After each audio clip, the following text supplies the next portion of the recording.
Hello, everyone. Welcome to a very special episode of Uncanny Tracks. This is part one of our two-part coverage of season 2 of Cape Crusader. I'm Bob in Cascadia. That's Matt in the Southland. Matt, how you doing this evening?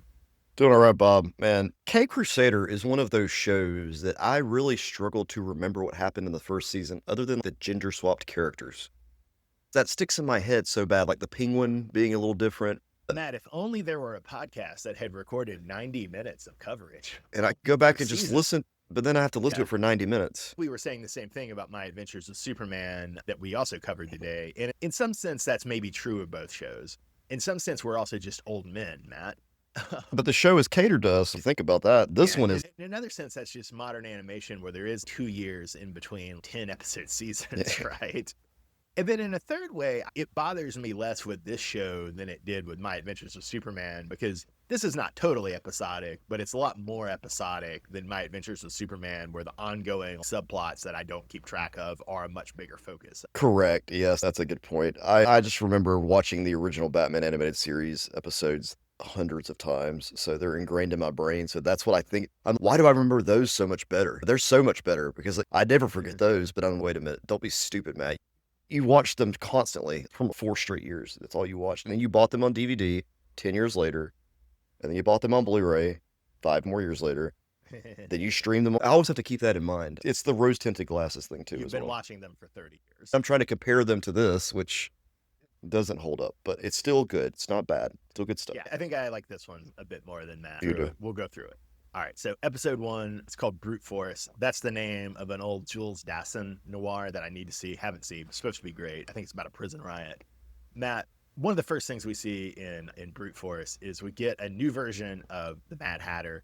She's an old lady Mad Hatter, and narratively, she somewhat serves the function of Summer Gleason from Batman the Animated Series, but also, and I don't know if you remember this, do you remember Gossip Gertie from the Joel Schumacher films? Of course, Bob. Gossip Gertie. She was the little reporter with the glasses and the red hair, and I think she had pink hair in one of the movies, probably Batman. Do you know who played Gossip Gertie in the Schumacher films, Matt? No, who was it? Bob Kane's wife, or I think at that point she would have been Bob Kane's widow. Yes, correct. Yeah. I think she was an actress before she married Bob Kane. No, I didn't know that. Okay. And I got to give props. I'm going to be given props a few times over these 2 episodes we're going to do on Cape Crusader. Watch this with my boy Noah. My boy Noah totally called the Gossip Gertie angle. I didn't call it. That was very impressive. I salute him for that. Yeah, so she's the new Mad Hatter, a little bit Summer Gleason, a little bit Gossip Gertie from the films. She's also obviously making fun of Candace Owens and Alex Jones from contemporary media. I honestly found Old Lady Mad Hatter delightful. I don't know how you felt about her. I thought she was a fun narrative device. Since I got from internet reviews, not everybody agrees. I guess some people would rather have a very problematic Mad Hatter. They would rather have a Mad Hatter who targets children. Mad Hatter's supposed to be a pedophile, Bob. And I guess some fans are very attached to that. I'll give you a great new slang for pedophile that I got from the 1950s, Matt, I've been reading a lot of crime fiction recently. What is it, Bob? Chicken hawk. Chicken hawk. Okay. Chicken hawk.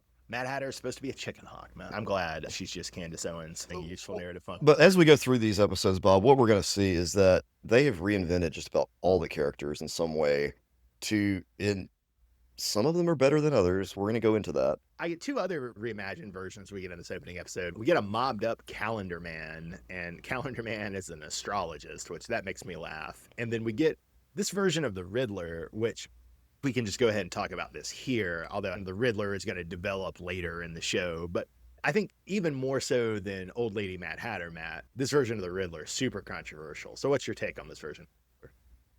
This is super controversial, Bob, because I do not have a problem with this Riddler. In fact, I like this Riddler just because of the name itself. He riddled bullets. He riddles you with bullets. I think I agree with you. I do too. It's brilliant because it meant the writers did not have to put as much effort into the character. If he was randomly relaying riddles, I like his design because he has the same outfit that Frank Gorshin wore in some of the scenes in the Batman, the motion picture. He also looks a lot like a 1930s star of gangster films that I really love, Jimmy Cagney. He's got the same sort of temper and same sort of aggressive that Jimmy Cagney in Public Enemy or much later in White Heat, which is one of my favorite movies. I'm never going to be sad about a version of Jimmy Cagney in a Batman show, even if it's... and I'm talking more so about his fashion as well, like the way he's dressed. It's funny because we were debating, Noah and I, when we were watching this, we were okay, so obviously this is dumb thug Riddler, and we thought that was funny. But then we've got Hugo Strange has this serum, right? And we're like, will Riddler take this serum? Will it make him smart? Or will it make him jacked like in the early 90s? They didn't go that direction. I was okay with the direction they went. But it was just funny that you had that potential too with having Hugo Strange in this premiere as well. Of, okay, are we going to get Venomed up Riddler? Or is it going to be Riddler has to drink Hugo Strange's magical serum and then he'll be able to do his riddles? His smart serum. His smart serum. We were also debating, so we've got the serum and it's okay, is the serum gonna make the goon who takes it, is it gonna make him Blockbuster from the comics? Is it gonna make him Amygdala from the comics? Is it gonna make him Solomon Grundy from the comics? Or are we just gonna do the plain old Monster Men from the 19... That was also an interesting thing. Which way will Hugo Strange's serum cut, Matt? Listening to you read that up, I'm imagining there's some online gambling where you could literally bet on these types of things. Oh, will it be Blockbuster? Will it be Amygdala? Will it be Solomon? I can see the over-under for Amygdala being way off. I just love that our economy runs off people betting on scripted outcomes. We got people that are already betting on reality TV, Bob, that was filmed 6 months ago. That's crazy. Matt, the other thing in this episode that was crazy was who knew that the cure to being a monster man was Batman just repeatedly ramming his car? The only way to fix him is you repeatedly run him over, which, man, Noah and I nearly died laughing. I thought something was going to happen, too. Were you waiting for something else to happen, and he just kept doing it? Is he going to shoot a grapple at him? Is he going to tie him up? Anything. No, he's just going to keep hitting him with the car. We've seen Batman do this before with Bane. This was a bit excessive, though. Batman was stuck in gear or something. Well, it was funny because the end of this episode does give you this weird parallel of car violence, but Batman repeatedly ramming the Monster Man with his 1930s, 1940s. And then you have at the very end, Joker showing up as the chauffeur for Boss Thorne and his little crappy son, and Joker killing them off screen. Right. So, yeah, Batman and Joker united by car violence. The parallel theme of this episode. That's what brings them together here. Car violence. So go into the next episode. It's Rocket's Red Glare. I'm going to continue praising my guy, Noah, I watched this with, because he looked up the name of one of the corporate guys, Hardwick, and then realized that, oh, he's one of the terrible trio. And so this company triad, that's the villainous corporation in this episode, this is a terrible trio front. The terrible trio are famously the Fox, the Shark, and the Vulture, who, Matt, we know from our coverage of the Dr. Midnight comic, which I like way more than Matt. Yeah, we have covered the Fox, Shark, and Vulture so many times. I didn't realize they were so prominent in DC Comics. We've seen them a lot more. They had them in the original animated series at one point, right? They had a couple episodes in the original animated series. We also just saw versions of them in My Adventures with Superman, too. Correct. Yeah. They're everywhere. If I start styling my hair and beard like Shark, are you for it? Yeah, I'm good with it. It's pretty cool looking. I appreciate that. What did you think about this episode basically being the attempt to turn Roxy Rocket into Harley Quinn? Not in the sense that making her a clone, but in making her an anti-hero and trying to make her this iconic supporting character, which I know Roxy Rocket, like Mercy Graves, like Harley Quinn, is one of these Paul Dini creations, or at least Paul Dini style creations, who's trying to give him more female presence in Batman and Superman, which is great. I support it. I just thought it was wild to have a whole episode trying to make Roxy Rocket her own Harley Quinn. I enjoyed this episode. I think that I picked this as my favorite. Oh, you did? Wow. Sorry, it's my favorite reimagined character. Sorry, Roxy. I like what they did with her. I think that the design itself strikes that Rocketeer look that was such a big deal from our childhood. My childhood. I remember the ads for the Rocketeer in comics, but I never watched that movie as a kid. I felt like we were all obsessed with jetpacks, though. Everybody loves it. Definitely it's iconic enough that it stuck with me. I might watch the movie at some point. I might read the old Rocketeer comics at some point. I'd be curious to, but yeah, I'm just saying, I don't have the thing you and other people of our age and slightly older have for it. Taking her character and making her more of this brilliant scientist who's developed something incredible, and then the capitalist Fox, Shark, and Vulture taking advantage of her with their front company. Did you remember Bullet Man from DC Comics and Fawcett Comics? You remember the 90s Power of Shazam series? Oh, yeah. He's one of the Fawcett characters. Fawcett's the company that publishes Captain Marvel and Bullet Man and a few other characters. Golden Arrow is one of them. Yeah. DC buys, and so usually whenever you have an ongoing Captain Marvel, ongoing Shazam story, you'll see the Fawcett characters. And Bullet Man, and then he has a sidekick, Bullet Girl, are that. You're exactly right that Roxy Rocket is looking a lot like Rocketeer, but there's also some influence of Bullet Man and Bullet Girl on her. And I'm also bringing this up because this is not the only Fawcett character who's going to be relevant in our coverage of the season. So I bring that up as a teaser. Okay. Bob, we get Joker killing more at the end of this episode. Yeah, he kills Hugo Strange, R.I.P., and he takes the blockbuster serum. Then, Matt, you were a little sore. Yeah, at the end of the episode, they have this amazing source of energy, and Bruce and Alfred decide to go in the backyard of Wayne Manor, dig a hole, drop it in the ground, pour gasoline all over it, light it on fire, and then cover it up. Why? Bruce explains it, but I don't like it. He says that he would not want it in the hands of an enemy. I get that. But didn't you just hide it in your Batcave? Why destroy it? As we learn at the end of this season, the Batcave isn't as secure as you might think. That's true, Bob, but this reminds me of that story. I don't even know if this is a true thing, but this may be an urban legend. But there was a guy who apparently made some engine that could run off water or something. The dude made it, and then because it would destroy the auto industry, they went and they took it and got rid of it. Why would Bruce do that, though? It's not in all tellings, but a lot of tellings, the guy who makes it's a black guy who's self-educated, who put it in the hood. I don't know how real it is. That's the scenario. My marker, not having done any research on it, I believe it's a folktale, but I also believe that if some guy did come up with that, the auto industry would totally kill him. That's how I feel too. Maybe even the auto industry has spread that urban legend to be, don't do this or we'll kill you. You're going to be dead pretty quick. So you could read Bruce and Alfred here as the auto industry. If Bruce Wayne is a billionaire, or I guess in the 1940s, he's just a millionaire, but he's a millionaire. He's like, I can't have this competition with Wayne Auto. But now that we're living in the future, I'm very anti the future. Between what we've done with nuclear weapons and what we've done with carbon emissions and what we're doing with, I would say, a very unreliable form of autocomplete that we're calling artificial intelligence, I don't know, man. I don't have faith in humanity's ability to do anything. If Batman just would have kept that stuff, he could have gotten to Batman Beyond a lot quicker. Fair point. We'll move on to episode 3, Deep Cover. We've talked about the gimmick of Dumb Thug Riddler, which is fun. I did want to point out we have a couple references that I should talk about right quick. So in this episode, we've got Policewoman Fuller, which is a reference to the noir director Sam Fuller. We've got a prison guard or a screw named Beckett, which is a reference probably to the playwright Sam Beckett, who not really a noir writer, but has a lot of thematic affinities with noir. And I didn't call this out in the first episode, but we have the Moldoff airfield, which is after the old 1950s Batman artist Shelley Moldoff. And then we have the Chandler Arms, and you know who that is, right? Yeah. I just want to point out, too, he says Beckett, Bob. You said Sam Beckett. You meant from Quantum Leap, right? Do not mess with the protagonist of Quantum Leap. This episode, Bob, he goes undercover at Blackgate, right? This is the entire plot. This is literally the plot of the video game Arkham Shadow. Oh, cool. I didn't know that. This episode was really good. Sam Fuller has a film that I believe is about going in undercover at an insane asylum. Oh, wow. Shot Corridor. So that's a bit of a reference there, too. That's why they did Fuller and Beckett, is that both are Sam. You're welcome, Bob. Did Riddler's girlfriend Molly look familiar to you at all? Vaguely. Who is it? I didn't catch this. Noah caught this. I was impressed because he's only seen a couple of movies where there were. I've seen a lot more. Basically, she's visually modeled on Gloria Graham, who is a great actress. And if I can objectify her for a minute, one of the hottest women in the 1950s. Whoa.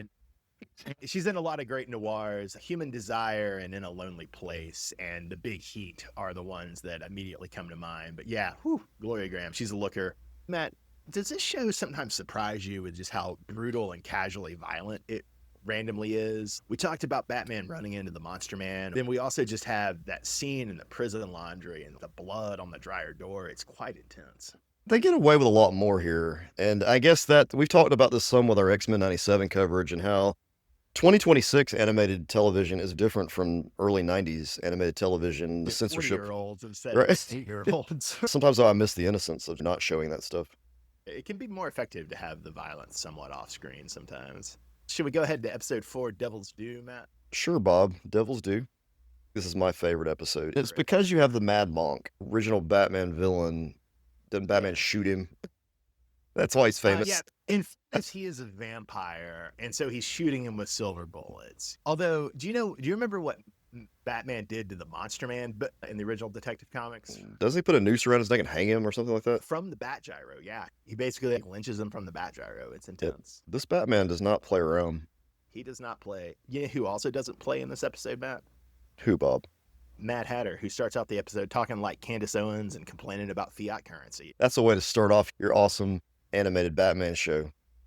Indeed. We also get the return of Papa Midnight from season 1, and Papa Midnight's about to have a menage a trois, man. He's Yes, about he to is. get down with a three-way. Bob, there was a word that was uttered in this episode that I don't think you particularly cared for. A Yeah. lot of fans are really excited about its inclusion. I'm a fan of it in the sense that I love the character of the demon Barbatos, and Barbatos factors into two of my favorite Batman stories of all time, which is to say Dark Knight, Dark City from the early 90s and Batman R.I.P. from the aughts, but I just hated that they kept saying it Barbatos. That's not how you say it. It's Batos. But you got to make the connect. If we just said Barbatos, we wouldn't hear that. We got to have Barbatos. They got to know that the bat's there and show. He's a bat demon. I get it. Bob, we're only 40. We're not going to be able to catch on to that until we're in our 60s, right? How this works. Another thing I wanted to ask you. So we start seeing in this episode Dalla, and does she not look like a satanic Wonder Woman a little bit? It did. It threw me off for a minute the first time I saw her design because I'm thinking, what are we got some Justice League Unlimited in here or something? I have another question, Matt. If we ever actually make the pivot to video, which I'm strongly against, I don't want to pivot to YouTube, but if we ever do pivot to YouTube, can we make the Mad Hatter set, and can we both sit in that set and sip tea as we discuss cartoons and comics? Sure, I think that would be pretty fun. That would be fun. And we can also talk about fiat currency. Don't worry. We can work. Good call. I like the helmets. I'll wear a Magneto. What would you like to wear? Ooh, let me think about. Maybe I can get some crazy bat-eared helmet. There you go. Yeah, we'll get you a Barbatos helmet. A Barbatos helmet. I'm a loyal and faithful servant of my master Barbatos. Let me tell you who's not a loyal and faithful servant of anything, Bob. When you see the Spectre, you expect he's going to be the wrath of God. But what if instead of being the wrath of God, he was just Frankenstein's monster? Yeah, it sucked. I didn't like it. Yeah. So I will say this episode is written by J.M. DeMatteis, one of Who my I favorite love. writers. After we did the Craven stuff, I've gone back and I have read so much of his work. On the one hand, DeMatteis has written some amazing Spider-Man and Batman comics, some amazing Justice League comics, amazing Dr. Fate comics, one of my favorite writers. On the other hand, he's also written another very bad version of the Spectre, which is in the early aughts when Hal Jordan is the Spectre. Oh, he wrote that. I don't know if it was his idea, but he was the one who wrote the ongoing series after Hal Jordan and the Spectre. And so he's written two off-brand Spectres. He does not good at the Spectre. This is not his forte. Maybe he knows this because I got all those Spectre issues for 5 cents each. Nice. The whole run. For 5 Listeners, if you do want to read some Spectre comics, I've been catching up on my Spectres in the couple weeks since this show dropped. The early Golden Age Spectre stuff is great. The 1960s and 1970s stuff is great. And then the 1990s series by John Ostrander, who also wrote 1980s Suicide Squad, amazing series. After that, you should just stop. There haven't really been amazing Spectre comics since John Ostrander in the 90s. No, Bob, what about Kingdom Come? Yeah, that's a terrible comic. He's a really good narrator in that one. I love Mark Waid, but that's maybe the worst Mark Waid comic. Let me correct myself. He's not the narrator in that comic. He guides the narrator. That should have been, instead of the Spectre, it should have been Phantom Stranger. The comic still would have sucked, but it should have. You fixed Kingdom Come when no one knew it was Well, broken. no, I wouldn't fix it. That's just one off detail. It's still not. Sorry, I love your work, but no. Another thing about episode 5, Spectral Hand, Matt. This is a complaint I think would be very fair to make about this whole season. Is that there were a lot more lesbian overtones in the first season, and really not even just overtones, lesbian content. But there wasn't nearly as much of that this season, which is unfortunate. But we at least do get back to Barbara Gordon and Renee Montoya having some tension and having some sapphic energy this episode. So that was something. I was glad about that, at least. Yeah, what's crazy, Bob, is I forgot about all of that until this scene. And then it all came back to you. And I was, oh yeah, there was a lot of this in the first season. Yeah. Well, I think even they forgot until halfway through. It's one of the most recognizable things about the first season. Correct. That was a reason a lot of people jumped on this show. Just because it had that. Another interesting thing that I thought rhymed with the comics is that we have Alfred and Bruce talking about longevity in this issue. And to me, it somewhat foreshadows what happens at the end of the Scott Snyder run on Batman. Not something I'm a big fan of, but where Batman basically isn't he finds a way to clone himself so he can keep the mission going. Yeah. And that becomes a big part later on, too. We'll discuss this in our next podcast episode when Scarecrow's introduced, because Bruce has different fears than what he typically has in the comics. That's a good call. A couple other things. We have Bruce Wayne walking around in a scarf, and we've seen similar looks already this season from Joker, last season from Clayface, and all three of them just look like the Shadow. On the one hand, love the Shadow. Batman's obviously influenced by the Shadow, always up for a Shadow reference. On the other hand, maybe having three characters look like the Shadow is two characters too many, would you say? Matt, do you love how inconspicuous the Spectre is? He's just a man in a green hood who smells like a rotting corpse walking around, but no one notices. No one seems to care. He walks through the city. This is why I didn't like the episode. There were so many other ways you can do the Spectre. You do have Barbara sort of being a 1940s version of Oracle in this episode, and that was amusing. I got a chuckle about that. And then I also half thought we were going to see the 1940s version of Azrael's subway rocket. Yeah.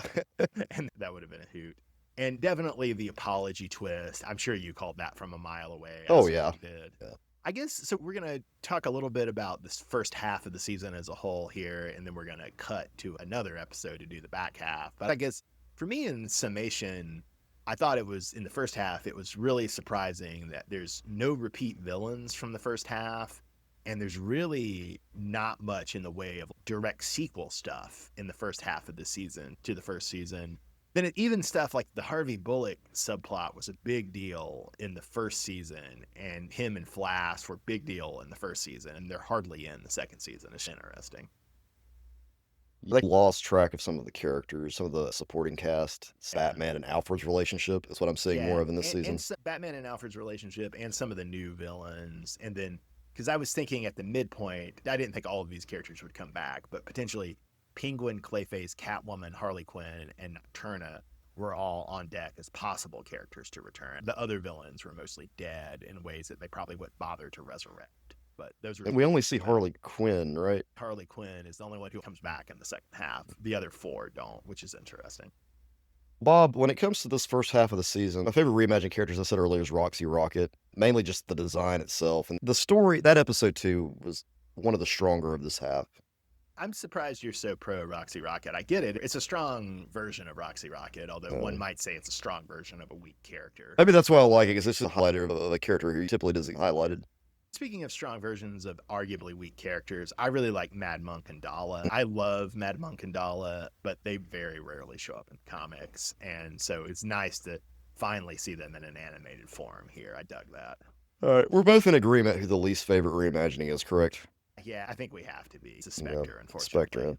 Now, my favorite episode, though, was Devil's Due with the Mad Monk. His plotline was a fun callback to old school Batman comics and the villain who, like you said, doesn't get the screen time or comic time. For my favorite episode of the first half, Deep Cover, although the fact that it's so similar to a video game that you pointed out is me question my choice.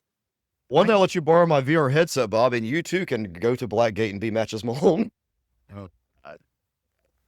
I also like how they handle Riddler in Deep Cover, and it's on the one hand, Riddler is a crazy, stupid thug, but on the other hand, his intuition is right that Matches is totally wrong. There was only so many things they could have done with Riddler. You could have gone and done some stupid, crazy thing with riddles, but think of how many times we've seen that version of that character. This at least makes sense with the name. It fits. It's more of like a Dick Tracy villain. That's a good point. If he were a Dick Tracy villain, he'd probably have a grotesque facial injury, but otherwise, yeah, you're exactly right. What was your least favorite episode of the 5, Matt? I gotta give it a Spectral Hand. Yeah, sorry, DeMatteis. I see what you're saying. I was tempted. Even though I didn't like this version of the Spectre and I did like this version of Roxy Rocket, I'm going to give it to Rocket's Red Glare. But they're all strong episodes. Yeah, they are. Hand. There isn't to skip anything here. There's only correct. 2 episodes. Why would you skip? Do not skip anything here. All right, listeners, join us for the second half of our coverage of Batman Cape Crusader Season 2. I'm Bob in Cascadia. That's Matt in the Southland. Have a great night, everybody. Thanks for listening.